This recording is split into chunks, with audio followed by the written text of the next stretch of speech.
Coming to you live from our Auckland Park studios, this is Prime News on SABC 3. Here are the top stories. We're meeting at a very important and volatile period. President Cyril Ramaphosa says the state visit from Austrian counterpart, President Alexander van der Bellen, presents an opportunity to consolidate long-standing and strong relations between the two countries. It really is poverty of adherence to good principles for a party to walk away from the people of South Africa. Meanwhile, in domestic matters, President Ramaphosa has launched a scathing attack on DA leader John Steenhuisen for his decision to withdraw from the national dialogue. His legacy is that of service delivery. Education, schools are built, infrastructure was in a good condition. And tributes continue to pour in after the passing of the former Deputy President, David Mabuza. It's Friday the 4th of July and you're tuned into Prime News on 3. I am your host, Beki Mutumomolete. Tonight we'll take you through the most significant stories that are shaping our world. Let's explore the latest developments and bring you the news that matters. Here are your leading stories.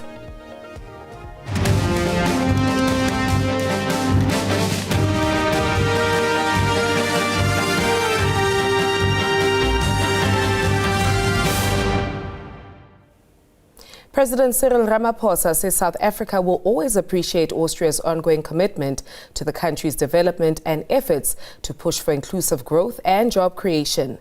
Ramaphosa hosted the Austrian President Alexander van der Bellen at the Union Buildings in Pretoria. A historic occasion as Austria's head of state makes a visit for the first time in one of Vienna's key trading partners in Africa. It takes place amid a challenging global space with conflicts, unilateralism, climate change, and other pressing issues as well.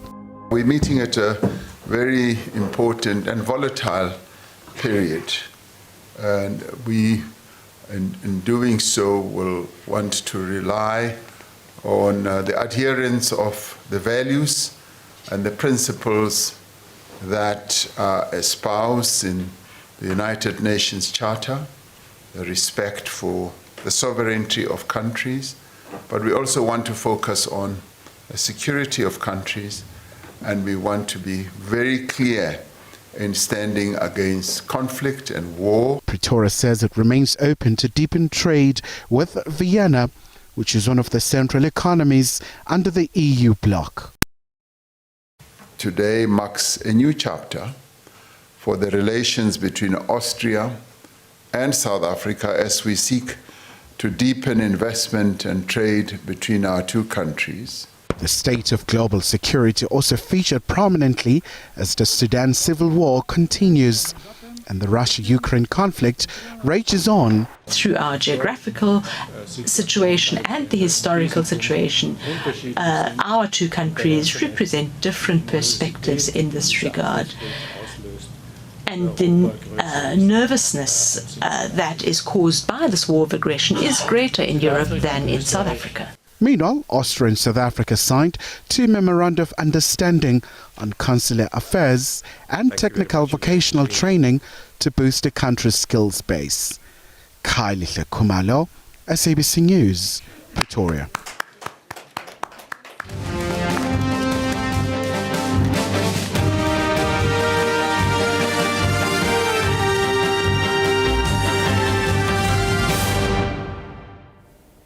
Focusing on more domestic issues, President Cyril Ramaphosa has launched a scathing attack on DA leader John Steenhuisen for his decision to withdraw from the national dialogue. This comes in after the wake of former President Thabo Mbeki's open letter to Steenhuisen after announcing his party's boycott of the dialogue.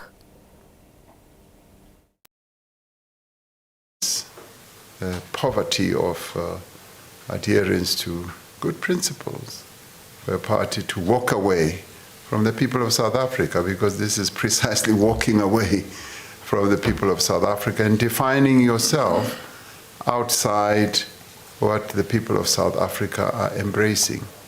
What is wrong with the dialogue? Nothing is wrong with the dialogue. It's about people getting together.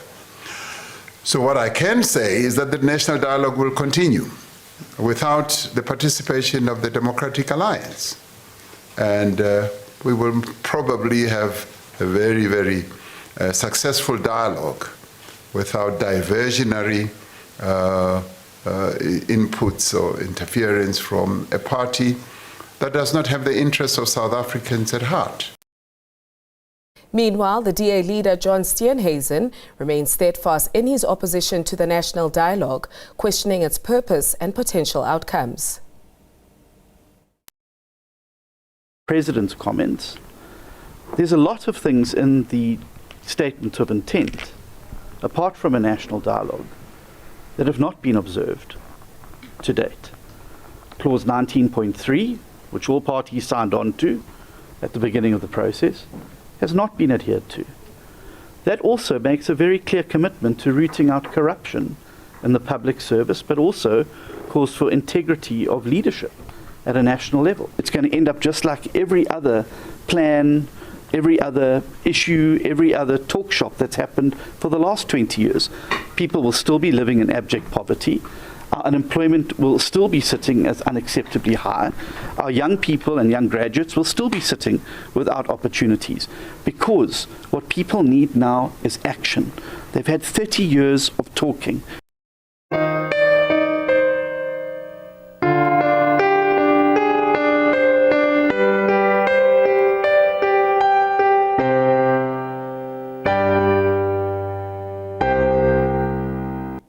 Welcome back. President Cyril Ramaphosa has paid tribute to his former deputy president, David Mabuza. Mabuza passed away in a Johannesburg hospital yesterday after experiencing breathing difficulties. He was 64 years old.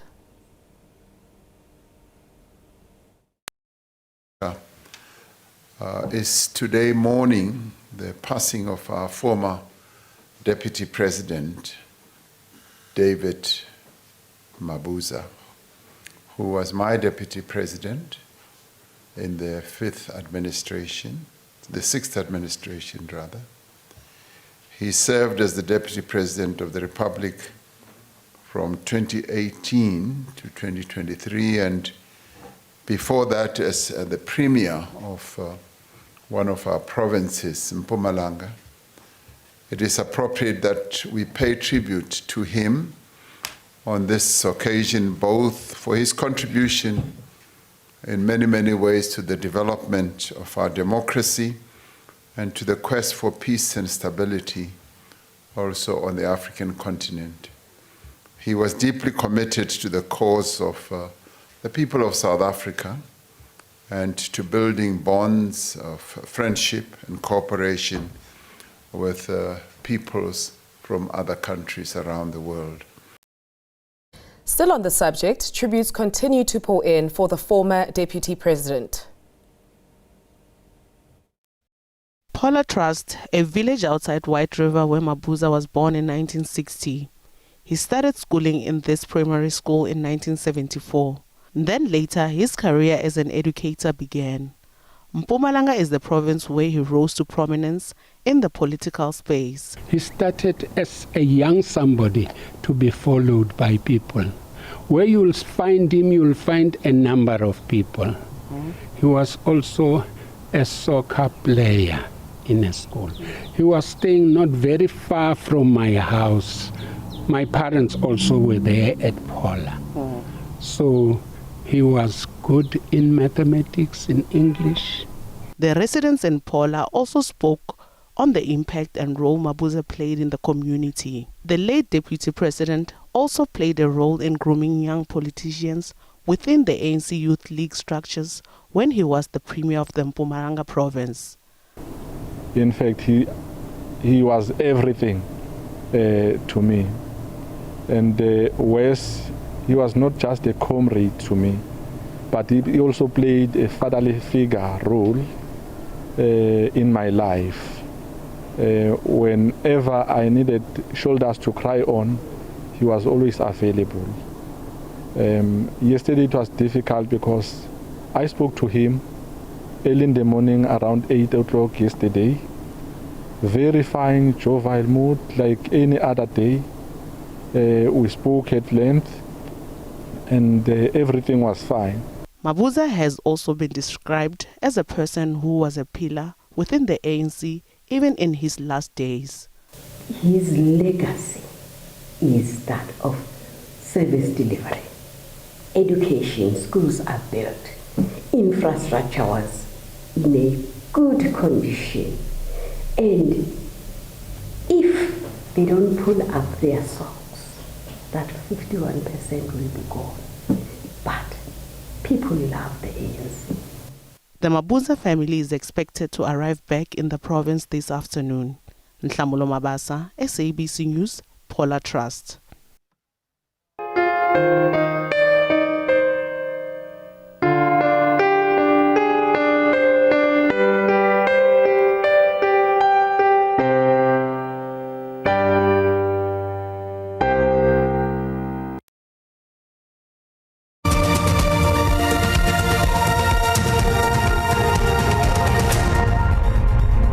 Thank you for staying with us. Western Cape authorities say a number of roads have been temporarily closed as heavy rains lashed parts of the province, leading to flooding. In the Cape Metro, the first of a series of cold fronts anticipated for this weekend has landed. The first of a series of cold fronts predicted for Cape Town this weekend has indeed made landfall. We know that a yellow level 4 warning has been issued, of course, for disruptive rain as well as high winds as well as cold weather. We spoke to the Cape Town weather office a short while ago, senior forecaster Helen Krobler telling us that cold conditions can be expected throughout the course of this weekend, and also in some high-lying areas there is a chance of snowfall. Authorities have urged motorists as well as pedestrians to be alert this weekend amid the heavy rainfall.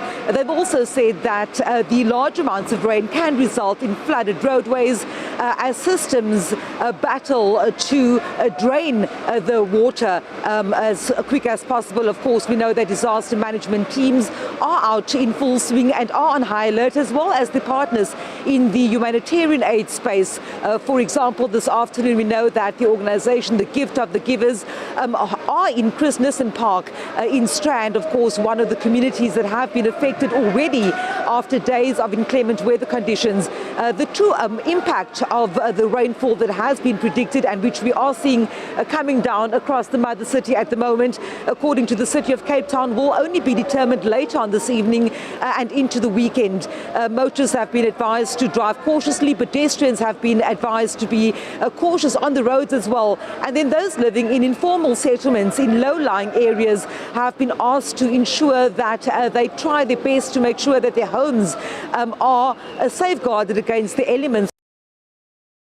The Democratic Alliance in the Northwest demands the provincial government to declare unemployment a provincial disaster. The party marched against high unemployment rates and submitted a memorandum to the provincial government in Mahikeng. Yet another march concerning deepening unemployment crisis in the Northwest. This time, the march was led by the third largest party in the province, the DA. The party wants the provincial authorities to immediately implement measurable and practical interventions to address unemployment. Let this march be remembered not as a complaint session, but as the beginning of the fight for jobs, as the beginning for the fight for dignity, and as the beginning for the fight for opportunity in the Northwest. The MEC for Community Safety and Transport Management, Wessels Morweng, received the memorandum on behalf of Premier Lazarus Mokhosi and dismissed suggestions that they failed to deal decisively with unemployment. Morweng emphasized that there is no need to declare unemployment a provincial disaster. The honest reality is that population, every day, it continues to grow. Those are the things that we need to be alive to as government and plan properly so that we can be able to become responsive to the issue of joblessness and the lack of and unemployment that is hitting hard, unfortunately, young people, women, and people living with disability. Statistics South Africa's latest quarterly labor force survey for the first quarter of 2025 has revealed that official unemployment unemployment rate in the northwest has jumped to 40.4%. Thabiso Moss, SABC News, Mahikeng. Stay ahead of the weather with our latest forecast. From highs to lows, we've got you covered. Our weather report is coming up next.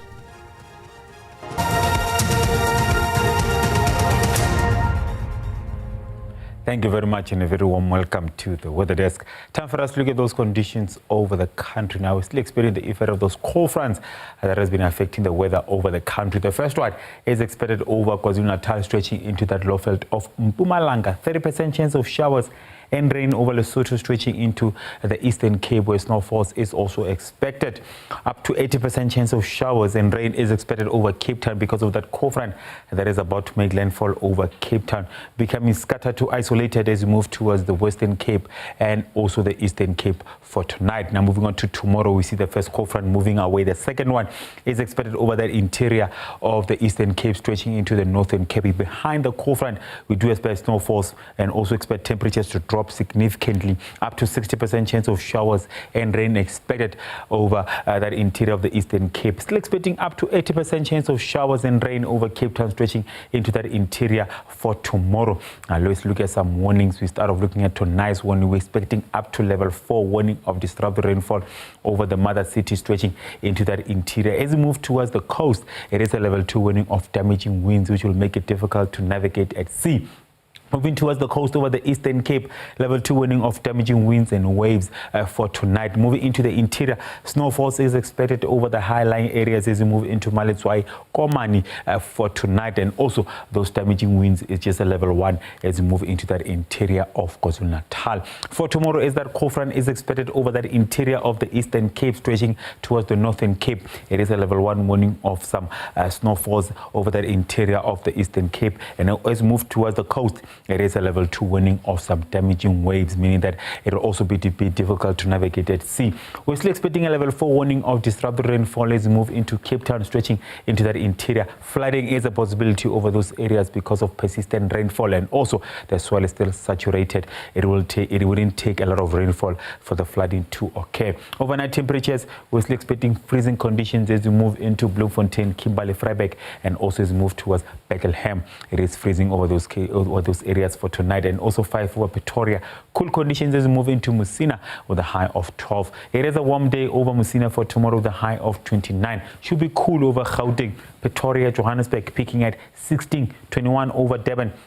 Moving towards that interior of the Northern Cape, Upington at 19. Cape Town expecting a high of 40.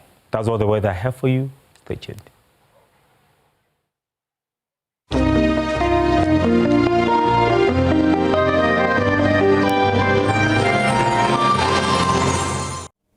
As the world keeps turning, we bring you to a close.